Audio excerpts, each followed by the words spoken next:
શિશુમાંથી પુખ્ત સ્વરૂપ, young one two adult.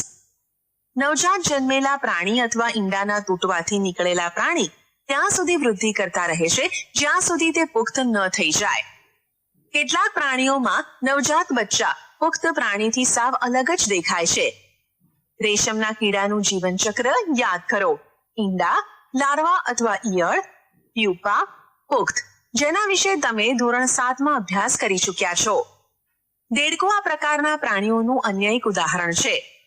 દેડકામાં ઈંડાથી શરૂ કરીને પુખ્તતા સુધીની તમામ અવસ્થાઓનું નિરીક્ષણ કરો. આપણે 3 સ્પષ્ટ અવસ્થાઓ અથવા તબક્કાઓ જોઈ શકીશું, જેમ કે ઈંડા, ટેડપોલ, લાર્વા, પુખ્ત. શું ટેડપોલ પુખ્ત દેડકાથી ભિન્ન હોય છે? શું તમે વિચારી શકો છો કે કોઈ દિવસ આ ટેડપોલ એક પુખ્ત દેડકો બની જશે? તેવી જ રીતે રેશમ કીડાની ઈયળ અથવા પ્યુપા પુખ્ત રેશમના કીડાથી ખૂબ જ અલગ દેખાય છે. પુખ્તમાં જોવા મળતા લક્ષણો નવજાતમાં જોવા મળતા નથી. તો પછી ટેડપોલ અથવા ઈયળનું ત્યારબાદ શું થાય છે? તમે એક સુંદર ફૂદા મોથને અંડઘર એટલે કે કોકૂનમાંથી બહાર નીકળતા જોયું હશે. ટેડપોલ રૂપાંતરણ પામીને પુખ્ત દેડકામાં ફેરવાઈ જાય છે, જે કૂદી શકે છે અને તરી શકે છે. કેટલાક વિશેષ પરિવર્તનોની સાથે ટેડપોલનું પુખ્તમાં રૂપાંતરણ પામવાની ક્રિયાને કાયાંતરણ મેટામોર્ફોસિસ કહે છે. જેમ જેમ આપણે મોટા થઈએ છીએ તેમ તેમ આપણે શરીરમાં કેવા પરિવર્તનો જોઈએ છે? શું તમે વિચારો છો કે આપણું પણ કાયાંતરણ થાય છે? મનુષ્યમાં જન્મ સમયથી જ નવજાત શિશુમાં પુખ્ત જેવા જ શારીરિક અંગો આવેલા હોય છે. લિંગી પ્રજનન, સેક્સ્યુઅલ રિપ્રોડક્શન. અત્યાર સુધી આપણે પ્રજનન પ્રક્રિયાઓનો અભ્યાસ એવા પ્રાણીમાં કર્યો કે જેનાથી આપણે પરિચિત હતા, પરંતુ અત્યંત નાના પ્રાણીઓ જેવા કે હાઇડ્રા તેમજ સૂક્ષ્મદર્શી પ્રાણી જેમ કે અમીબામાં પ્રજનન કેવા પ્રકારે થતું હશે? શું તમે તેઓની પ્રજનન કરવાની રીત વિશે જાણો છો? ચાલો તેની જાણકારી પ્રાપ્ત કરીએ. પ્રવૃત્તિ 9.3. હાઇડ્રાની સ્થાયી સ્લાઇડ લો. વિપુલ દર્શક કાચ અથવા સૂક્ષ્મદર્શક યંત્રની મદદથી સ્લાઇડનું નિરીક્ષણ કરો. પિતૃ શરીર ઉપરથી શું કોઈ ઉપસેલી સંરચના જોવા મળે છે? આ ઉપસેલી સંરચનાઓની સંખ્યાની ગણતરી કરો. તેનું કદ પણ નોંધો. હાઇડ્રાનું ચિત્ર એવું જ બનાવો જેવું સ્લાઇડમાં દેખાય છે તથા આ ચિત્રની સરખામણી આકૃતિ 9.11માં દર્શાવેલા હાઇડ્રાના ચિત્ર સાથે કરો. પ્રત્યેક હાઇડ્રામાં એક કે તેથી વધુ ઉપસેલા ભાગ જોવા મળે છે. આ ઉપસેલી રચના વિકાસ પામતો નવો સજીવ છે, જેને કલિકા એટલે કે બર્ડ્સ કહે છે. યાદ કરો કે યીસ્ટમાં પણ કલિકા જોવા મળે છે. હાઇડ્રામાં પણ એકલ પિતૃમાંથી ઉદ્ભવતા ઉપસેલા ભાગોમાંથી નવો સજીવ વિકાસ પામે છે. આવા પ્રજનનમાં એક જ પિતૃમાંથી નવો સજીવ ઉત્પન્ન થાય છે. તેથી તેને અલિંગી પ્રજનન, અસેક્સ્યુઅલ રિપ્રોડક્શન કહે છે. હાઇડ્રામાં કલિકામાંથી નવો સજીવ ઉદ્ભવે છે. આથી આવા પ્રજનનને કલિકા સર્જન એટલે કે બડિંગ કહે છે. અલિંગી પ્રજનનની અન્ય પદ્ધતિ અમીબામાં જોવા મળે છે. ચાલો જોઈએ તે કઈ રીતે થાય છે. તમે અમીબાની રચના વિશે અભ્યાસ કરી ચૂક્યા છો. તમને યાદ હશે કે અમીબા એક કોષી સજીવ છે. તેમાં કોષ કેન્દ્રના 2 ભાગોમાં વિભાજનથી પ્રજનન ક્રિયાની શરૂઆત થાય છે. ત્યારબાદ કોષ પણ 2 ભાગોમાં વિભાજિત થઈ જાય છે, જેના પ્રત્યેક ભાગમાં કોષ કેન્દ્ર હોય છે. પરિણામ સ્વરૂપે એક પિતૃમાંથી 2 અમીબા બને છે.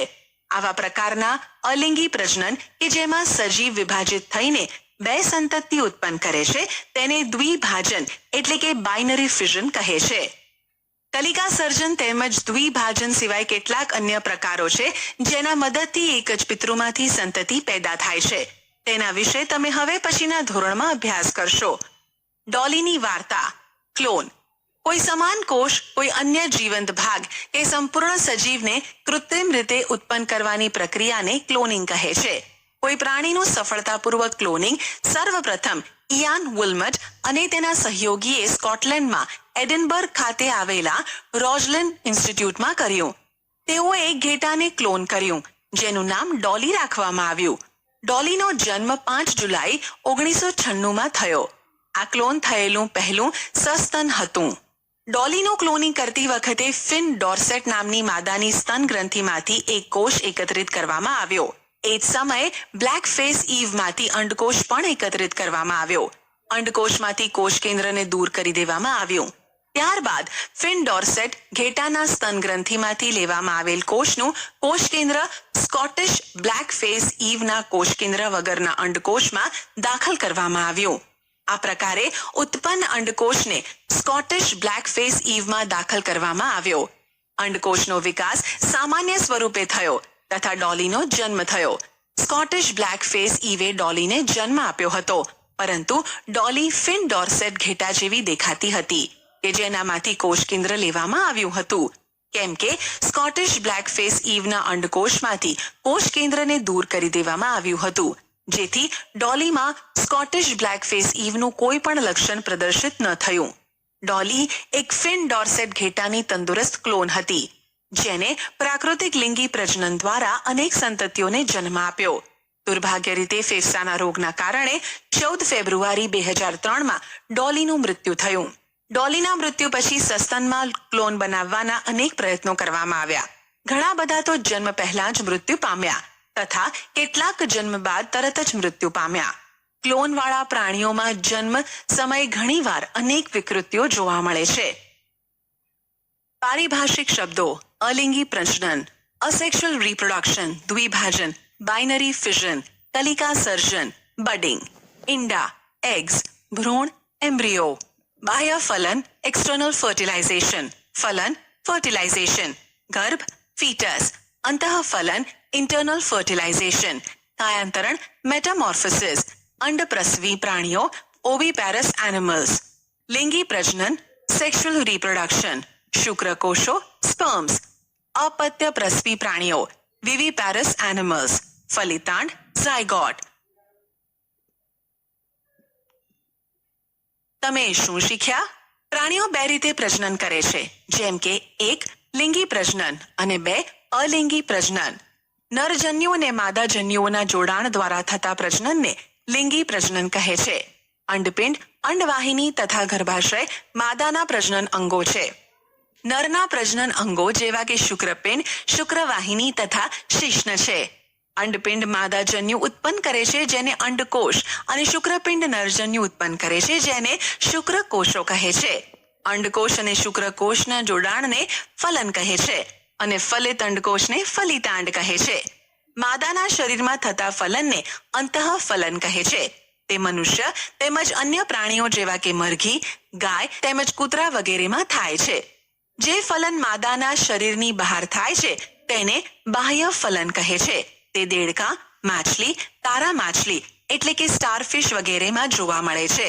ફલિતાંડના અનેક વિભાજન થાય છે અને ભ્રૂણ બને છે. ભ્રૂણ ગર્ભાશયની દિવાલમાં સ્થાપિત થાય છે, જ્યાં તેની વૃદ્ધિ તેમજ આગળનો વિકાસ થાય છે. ભ્રૂણની અવસ્થા કે જેમાં તેના બધા જ શારીરિક અંગો વિકાસ પામે અને તેને ઓળખી શકાય તેવા યોગ્ય બની જાય તે અવસ્થાને ગર્ભ કહે છે. મનુષ્ય, ગાય તેમજ કૂતરા જેવા પ્રાણીઓ કે જે બચ્ચાને જન્મ આપે છે તેને અપત્ય પ્રસવી પ્રાણીઓ કહે છે. મરઘી, દેડકા, ગરોળી, પતંગિયા જેવા પ્રાણીઓ કે જે ઈંડા મૂકે છે તેને અંડપ્રસવી પ્રાણીઓ કહે છે. લાર્વા એટલે કે ડિંભનું કેટલીક રૂપાંતરણની પ્રક્રિયાઓ દ્વારા પુખ્ત પ્રાણીમાં બદલવાની પ્રક્રિયાને કાયાંતરણ કહે છે. પ્રજનનના જે પ્રકારમાં એક જ પિતૃ ભાગ લે છે તેને અલિંગી પ્રજનન કહે છે. હાઇડ્રામાં કલિકા દ્વારા નવા સજીવનું નિર્માણ થાય છે. આવા પ્રજનનને કલિકા સર્જન કહે છે. અમીબા સ્વયં 2 ભાગમાં વિભાજિત થઈને સંતતિ ઉત્પન્ન કરે છે. આ પ્રકારના અલિંગી પ્રજનનને દ્વિભાજન